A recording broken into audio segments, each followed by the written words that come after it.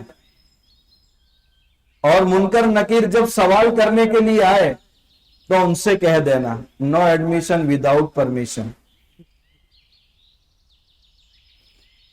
تو اس نوجوان نے کہا حضرت وہاں کس کی چلنے والی ہیں، خالی ہاتھ جانا ہے، کوئی بچانے والا وہاں نہیں ہے سوائے اپنے نیک اعمال کے۔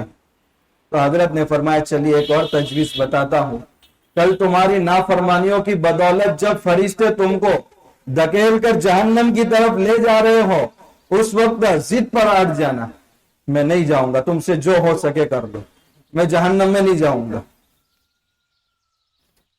کہا وہاں اللہ کے حکم کے سامنے میری کیا حیثیت چلنے والی ہے؟ اب حضرت سمجھ گئے کہ لوہا اب گرم ہوا ہے، اب ہتھوڑا مارنا ہے۔ حضرت نے کہا جب تیری اللہ کے سامنے کوئی حیثیت نہیں ہے تو اتنے بڑے پالن ہار کی تو نافرمانی کی ہمت کیسے کرتا ہے؟ تو حضرت آپ کے ہاتھ پر آج سے توبہ کرتا ہوں کہ آج کے بعد کبھی گناہ نہیں کروں گا۔ ہم بھی آج کے بعد توبہ کریں کہ انشاءاللہ گناہوں والی زندگی ہم چھوڑ دیں۔ ہر وقت ہمارے کان پر بھی اللہ کی ذات کا استحضار کہ جو چیزیں سنیں گے وہ اچھی چیزیں سنیں گے، جو چیزیں دیکھیں گے وہ اچھی چیزیں دیکھیں گے جن کو دیکھنے کے اللہ تعالیٰ نے اجازت دی ہے۔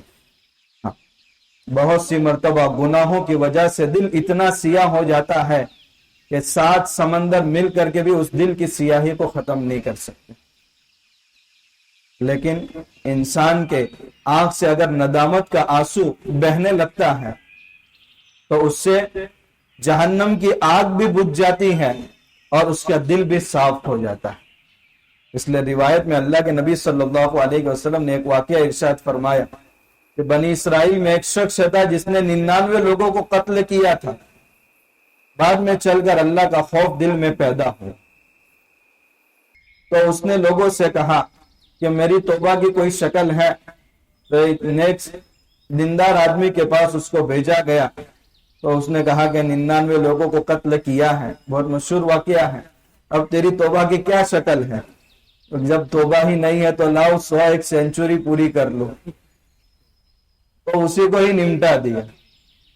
لیکن بعد میں چل کر ندامت انسان کو جب برائی کی طرف وہ جاتا ہے، اس کی فطرت کے اندر اللہ تعالیٰ نے ایک چیز رکھی ہے، وہ بے چین ضرور ہوتا ہے، اور اس بے چینی کے بعد فوری طور پر نیکی کی طرف مڑنے والے اگر اسباب مل جاتے ہیں تو انسان فوراً صحیح راہ کی طرف آ جاتا ہے۔ تو ایک عالم دین سے اس کی ملاقات کرائی گئی تو اس نے کہا فولا بستی کے اندر چلے جاؤ، وہاں موحدین ہے، یعنی ایک اللہ کی عبادت کرنے والے لوگ ہیں، تم بھی جا کر ایک اللہ کی عبادت کرو اور اپنے گناہوں پر ندامت کے آنسو بہاؤ۔ چنانچہ وہ اسی نیت سے اس بستی سے نکلا تھا اور راستے میں اس کا انتقال ہو گیا۔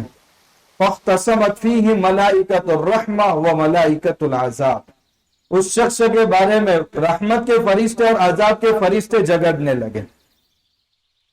کچھ لوگ کہہ رہے ہیں کہ یہ ہمارا آدمی ہے، رحمت کے فرشتے کہہ رہے ہیں یہ ہمارا آدمی ہے، فیصلہ کیسے کرنا؟ تو اللہ تعالیٰ نے ان فرشتوں سے کہا جس بستی سے یہ نکلا ہے اور جہاں تک پہنچا ہے وہاں کی مسافت ماپی جائے، اور جہاں پہنچا ہے اور جہاں توبہ کی بستی تک وہ جا رہا تھا وہاں کی مسافت ماپی جائے، جس علاقے سے وہ زیادہ قریب ہے وہاں کے فرشتے اس کے ساتھ وہ معاملہ کریں۔ لیکن اللہ تبارک و تعالیٰ نے طی الارض یعنی زمین کو لپیٹ لیا، اور وہ راستہ جہاں اس کا انتقال ہوا تھا اور جس بستی کی طرف وہ توبہ کے ارادے سے جا رہا تھا وہ بستیاں بہت نزدیک تھی، جس کی وجہ سے اس کو رحمت کے فرشتوں کے حوالے کیا گیا۔ تو جب اللہ تبارک و تعالیٰ اتنے بڑے گنہگار انسان کو معاف کر سکتے ہیں تو لا تقنطوا من رحمت اللہ، اللہ کی رحمت سے ہمیں مایوس ہونے کی ضرورت نہیں ہے۔ ان اللہ یغفر الذنوب جميعا، اللہ تمہارے تمام گناہوں کو معاف کرنے کے لیے تیار ہے۔ دنیا میں ایک انسان دوسرے انسان کا مجرم بن جاتا ہے اور اس کے خلاف مقدمہ دائر کرتا ہے تو پولیس تلاش کرتی ہے کہ اس مجرم کو پکڑ کر جیل کی کوٹڑی میں بند کر دیا جائے. یہاں اللہ تعالیٰ ان بندوں کو بلا رہے ہیں، تم آ جاؤ اور میرے دربار میں آ کر کے میرے سامنے معافی مانگو. اور دوسری اہم بات، اگر ایک انسان بینک سے لون لیتا ہے، شرعی مسئلہ الگ ہے جائز ہے یا نہیں، لیکن وہ قرض واپس بھی کر لیتا ہے تو وہ حساب کتاب میں پوری ڈیٹیلز ہوتی ہے کہ اتنی لون لی ہے اور اس نے واپس بھی کر دی. لیکن جب ایک گنہگار بندہ اللہ کے سامنے ندامت کے آنسو بہاتا ہے، اللہ تعالیٰ اس کے نامہ اعمال سے اس گناہ کا تذکرہ ہی مٹا دیتے ہیں تاکہ کل قیامت کے دن اس کو جنت میں داخل کیا جائے تو نامہ اعمال کے ساتھ ہی داخل کیا جائے. اگر اس میں اس گناہ کا تذکرہ ہوگا، چاہے نیچے یہ بھی لکھا ہوا ہو کہ ہم نے اس کو معاف کر دیا تھا، لیکن اس وقت انسان کو شرمندگی ہو کہ اللہ تعالیٰ اتنی بڑی نعمتوں میں مجھے داخل کر رہا ہے تو میں کیسے اس کی نافرمانی کر لیا تھا، تو وہ شرمندگی نہ ہو، وہ ندامت نہ ہو، تو اللہ تبارک و تعالیٰ اس گناہ کو بھی مٹا دیتے ہیں. اس لیے ہم سب کو اس وقت اللہ کی ذات کے ساتھ اپنے تعلق کو مضبوط کرنے کی ضرورت ہے. آخرت کے مراحل کا استحضار، انسان اگر اپنے بیٹوں کی شادی ہو گئی، اچھا مکان بن گیا تو انسان مطمئن ہو جاتا ہے کہ عافیت کی زندگی گزر رہی. یہ اصل مسائل حل نہیں ہوئے، یہ عارضی طور پر مسائل حل ہوئے. قبر میں جہاں ہم سب کو اکیلے سونا ہے، اور صحابہ کرام میں وہ حضرات حقیقی ٹھکانوں کی جن کی پوری تیاری تھی، اس کے باوجود بھی وہ قبر کے قریب بیٹھ کر کے اتنا روتے تھے کہ اس منزل سے میں کیسے گزر پاؤں گا. لیکن آج کئی مرتبہ قبرستان میں جا کر اپنے آخری ٹھکانے کو دیکھنے کے بعد بھی کبھی اس کا استحضار نہیں ہوتا. اپنے کندھوں پر اپنوں کو ہی کتنے لوگوں کو ہم نے کندھا دیا اور دفنایا ہے، لیکن اس کے باوجود بھی دل یہ کہتا ہے وہ معاملہ اس کے ساتھ ہوا ہے، اٹیک اس کو آیا ہے، اچانک کی موت اس کو ہوئی ہے. ہم سب کے ساتھ ابھی یہ ہونے والا نہیں ہے. ابھی تو ہم جوان ہیں، ابھی تو زندگی کے کتنے سال باقی ہیں، لیکن نہیں معلوم کہ کب کس کے ساتھ کیا ہو جائے. ہم سب اپنی آنکھوں سے اس وقت دیکھ رہے ہیں. اس لیے ہماری زندگی کے جو لمحات ہیں ان کو آخرت کی تیاری کے اندر ہمیں صرف کرنا ہے.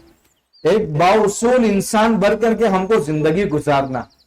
ایسا نہ ہو کہ صبح گھر سے نکل رہے ہیں، شام کو واپس آ رہے، کھا رہے، پی رہے، سو رہے ہیں اور اسی حالت میں دنیا سے جا رہے ہیں. نہیں، اس وقت موسم سرما شروع ہو رہا ہے، سردی کا موسم شروع ہو رہا ہے، راتیں لمبی ہیں، دن چھوٹا ہے.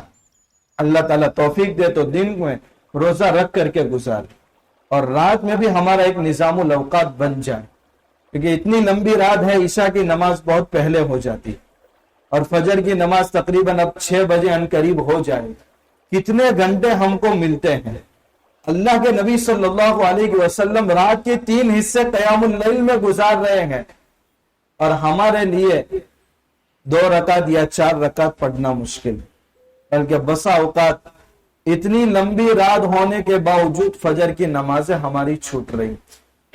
اللہ ہم سب کی حفاظت فرمائے. ہم ایک اصول کے ساتھ زندگی گزارے، 24 گھنٹے میں سے 10 گھنٹے حلال کمائی میں صرف ہو رہے ہیں تو باقی 14 گھنٹوں کا حساب کہاں؟ حاسبوا قبل ان تحاسبوا. تم اپنا حساب دنیا کے اندر ہی لیتے رہو